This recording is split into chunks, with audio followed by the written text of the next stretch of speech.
Halo teman-teman, ketemu lagi di channel Ayahnya Binbu. Nah, kita akan membahas iguana lagi. Jadi untuk bagi teman-teman yang mau pelihara iguana, apa aja sih yang harus dipersiapkan? Nah, bukan hanya kandang, bukan hanya tempat minum. Nah, itu bagi saya hal yang ke-5 atau ke-10. Nah, hal pertama adalah teman-teman harus tahu dulu bagaimana cara merawat iguana. Pertama, dari iguana itu apa sih, hewan apa, dia pemakan apa sih. Jangan sampai teman-teman ngasih makan iguana pakai daging ayam ya, pakai pelet lele misalkan. Nah, teman-teman harus tahu dulu bahwa iguana ini adalah pemakan tumbuhan dan sayuran ya, buah-buahan gitu. Jadi harus tahu dulu iguana itu hewan apa sih, karnivora apa herbivora atau omnivora. Nah, itu harus tahu dulu. Nah, yang selanjutnya adalah harga iguana. Ya, harga iguana, kita lihat jenisnya ada banyak iguana ya. Ada yang green, ada yang red, ada yang blue, ada yang albino, ada yang red axanthic. Nah, itu harus tahu dulu. Nah, untuk green Elsa sendiri itu kisaran harga untuk baby itu mulai dari 300 sampai 500 tergantung kualitas. Untuk baby column itu biasanya dia angka, untuk kualitas standar di angka 500 sampai jutaan. Blue itu biasanya 2,5 sampai 5 jutaan. Albino itu kisaran dari harga 5 juta sampai ke atas. Jadi teman-teman harus tahu dulu, jangan sampai teman-teman pengen punya iguana, ada yang menawarkan bluenya, teman-teman tawar cuma 300.000 atau 500.000. Daripada malu, teman-teman harus tonton video ini sampai habis. Yang selanjutnya adalah kita tadi udah bahas makanan, udah bahas jenis, sudah bahas harga juga. Nah, perawatan itu ada perawatan outdoor, ada perawatan indoor. Teman-teman mau pakai yang mana? Atau kombinasi dari keduanya. Jadi merawat iguana ya, itu iguana ini harus terkena sinar matahari. Agar apa? Agar dia pertumbuhannya itu bisa maksimal. Dalam artian sehat, dia tidak terkena MDB. Dan terus makanannya pun teman-teman harus tahu makanannya apa aja sih iguana itu. Nah, kita pindah karena kameramennya panas banget. Nah, untuk makanannya sendiri ya, itu yang mudah didapat kayak sawi, kangkung, wortel, toge, cesin. Terus untuk buah-buahannya ada pepaya, terus ada labu juga ya, labu kuning, ada wortel, ya itu teman-teman harus tahu. Jadi itu yang umum ya. Tapi saya juga kadang saya kasih semangka, saya kasih buah naga. Itu hanya selingan. Teman-teman harus tahu. Nah, makanan yang biasanya dihindari oleh para kiper iguana adalah bayam. Kenapa? Karena dia mengikat kalsium. Nah, itu bisa cukup berbahaya ya. Nanti akan tumbuhnya BS. Jadi Bladderstone, teman-teman bisa lihat juga di video saya sebelumnya, ada itu namanya bagaimana cara ciri-ciri iguana yang terkena BS. Oke, itu makanan-makanannya. Jadi perawatannya dijemur ya. Jadi kalau saya sendiri pagi biasanya direndam, kalau kita siram, habis itu dia dijemur, habis dijemur baru kita kasih makan. Kasih makannya pagi biasanya saya sayur, untuk sore sendiri buah-buahan kayak pepaya. Kenapa pepaya? Karena pepaya sendiri bagus untuk pencernaan iguana kita, teman-teman. Tapi ingat, harus sesuai porsi dari iguana kita. Jangan sampai iguana kita baby ya, tapi teman-teman kasih makannya porsinya porsi dewasa. Jadi harus sesuaikan. Jadi kadang ada yang bertanya, kok iguana saya makannya sedikit? Ya wajar, bayi juga sama makannya sedikit, beda dengan kita yang sudah dewasa. Itu logika sederhananya, teman-teman. Oke, kalau ada yang kelewat, teman-teman bisa tulis di kolom komentar, nanti saya akan buat lagi. Oke, itu sudah makanan, harga sudah, cara perawatan juga sudah. Dan jadi harus terkena sinar matahari. Nah, kalau misalkan nggak bisa gimana? Cuaca mendung, teman-teman bisa memakai lampu UVA UVB. Manfaatnya hampir sama dengan matahari. Nah teman-teman kalau mau pesan juga bisa di saya nih, nomor WA saya ada di sini. Tinggal teman-teman WA pesan, ada fittingnya juga dan ada peralatan reptil lainnya juga. Oke, kita pindah angle lagi yuk. Nah udah, tadi yang selanjutnya adalah kandang. Nah kita sudah mulai masuk ke persiapan fisik ya. Ini kandang seperti ini, teman-teman bisa lihat ya kandangnya. Kelihatan nggak dari situ, Met? Nah ini kandang, ini biasanya kandang yang dipakai untuk teman-teman yang pelihara lovebird gitu, burung-burung lovebird. Ini dia, biasanya disebutnya kandang kotak, kandang burung kotak. Nah ini dia, harganya itu kisaran dari 100.000 sampai 200.000. Yang selanjutnya ada tangkringan ya, teman-teman bisa lihat di dalam sini ada tangkringan.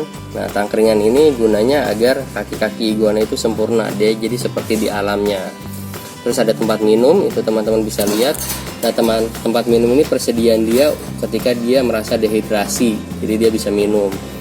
Terus makanannya juga itu ada, harusnya ada tempat makanannya juga, cuman karena memang tadi patah tempat makanannya, jadi kangkungnya saya geletakkan seperti ini. Nah itu untuk posisi kandang seperti ini ya. Kalau misalkan teman-teman pakai baby, teman-teman bisa lihat di atas sini. Jadi triknya agar kangkung bisa awet 2-3 hari. Itu saya buat tipsnya juga, dan teman-teman gak usah capek-capek lagi tiap pagi ngasih makan, sore ngasih makan. Tinggal tonton aja nanti videonya, oke? Nah, selanjutnya adalah tadi kandang sudah, tangkringan sudah, air minum sudah. Kebersihan dari kandang. Jadi tiap hari kita ganti air minumnya, sisa-sisa makanannya kita ganti. Dan jangan sampai kandang ini itu posisinya lembab. Ya, apalagi ada bekas-bekas air kencingnya gitu ya, kotorannya itu di bawah di alasnya teman-teman nggak bersihkan. Karena itu kan nanti akan menimbulkan beberapa penyakit kayak infeksi bakteri, terus ada jamur, abses. Jadi harus bersih kondisi kandangnya.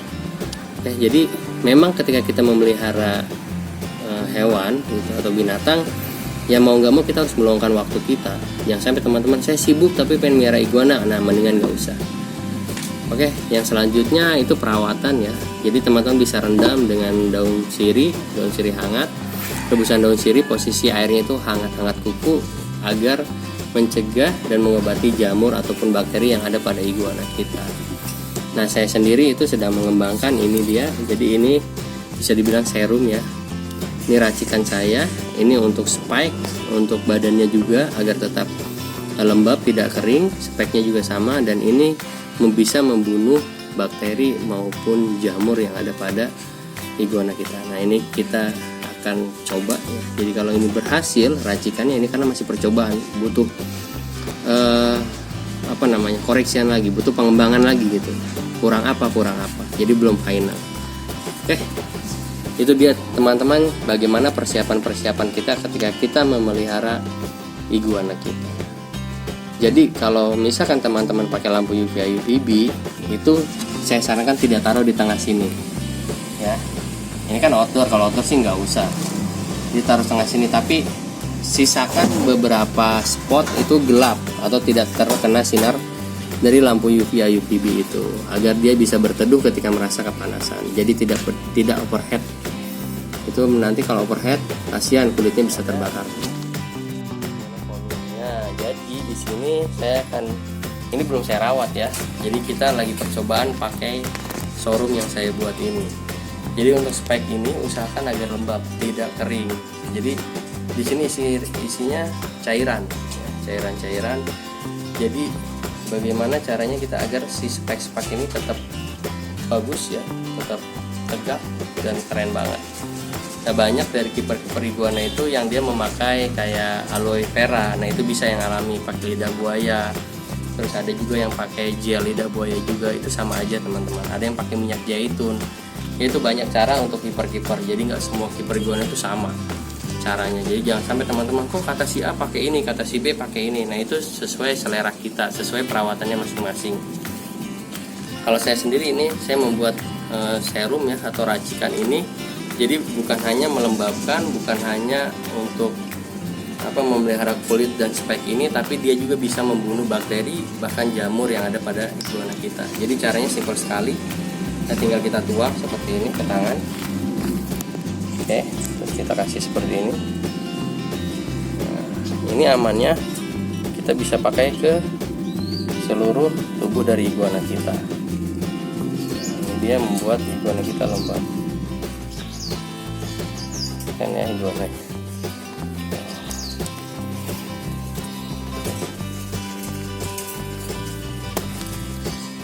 Warnanya jadi lebih terlihat.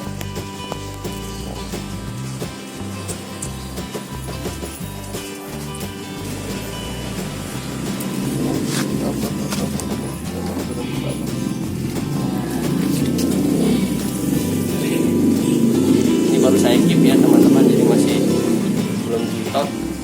Nah, ini tuh, kalian bisa lihat sini. Nah, ini setelah saya pakaikan.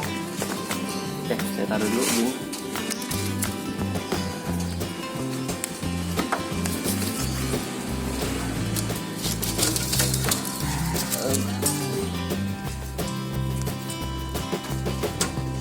Ini sedikit galak nih.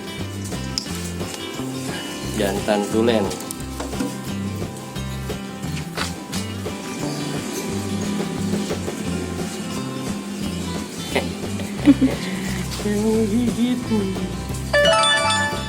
Nah ini dia tuh teman-teman, ini setelah kita pakaikan warnanya mengkilat ya.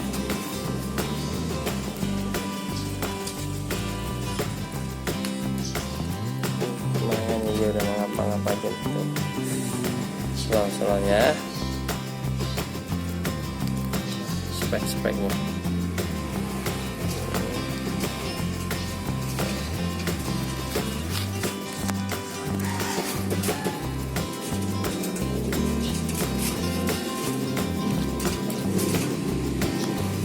Oke, teman-teman sudah lihat ya.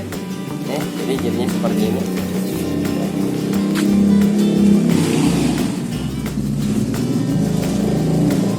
Ingat manfaat ini sekali lagi, yang pertama adalah dia melembabkan si spek ini, sama kayak gunanya aloe vera atau lidah buaya. Tapi plusnya dia bisa menyehatkan kulit, membunuh jamur, membunuh bakteri yang ada pada iguana kita.